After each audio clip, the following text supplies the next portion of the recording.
ಪುಸ್ತಕ ಅನ್ನೋದು ಬರೀ ಬಿಳಿ ಹಾಳೆಯ ಮೇಲೆ ಚೆಲ್ಲಿದ ಶಾಹಿ ಅಲ್ಲ.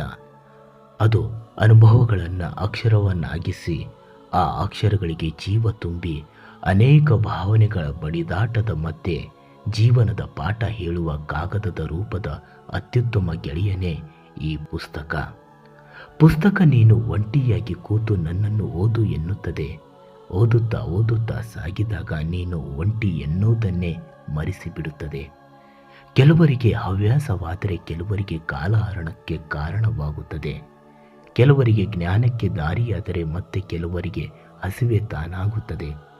ಕೆಲವರಿಗೆ ಉತ್ತಮ ಗೆಳೆಯನಾದರೆ ಇನ್ನು ಕೆಲವರಿಗೆ ತಮ್ಮನ್ನು ತಾವೇ ಕಾಣುವ ಕೈಗನ್ನಡಿಯಾಗುತ್ತದೆ. ಕೆಲವರಿಗೆ ಅದೊಂದು ಹುಚ್ಚು ಆದರೆ ಇನ್ನು ಕೆಲವರಿಗೆ ಪುಸ್ತಕವೇ ಪ್ರೀತಿ ಎಂಬಂತಾಗುತ್ತದೆ. ಕೆಲವರಿಗೆ ಭಾವನೆಗಳ ಸಂಗ್ರಹಾಲಯವಾದರೆ ಇನ್ನು ಕೆಲವರಿಗೆ ಬದುಕಿಗೊಂದು ಭರವಸೆಯಾಗುತ್ತದೆ. ಹೀಗೆ ಪುಸ್ತಕ ಅನ್ನೋದು ಒಬ್ಬೊಬ್ಬರ ಬದುಕಿನಲ್ಲೂ ತನ್ನದೇ ಆದ ಪಾತ್ರ ನಿಭಾಯಿಸುತ್ತದೆ. ಜೀವವಿಲ್ಲದಿದ್ದರೂ ಮಾತನಾಡುವ ಜಗತ್ತಿನ ಏಕೈಕ ಅದ್ಭುತವೇ ಈ ಪುಸ್ತಕ.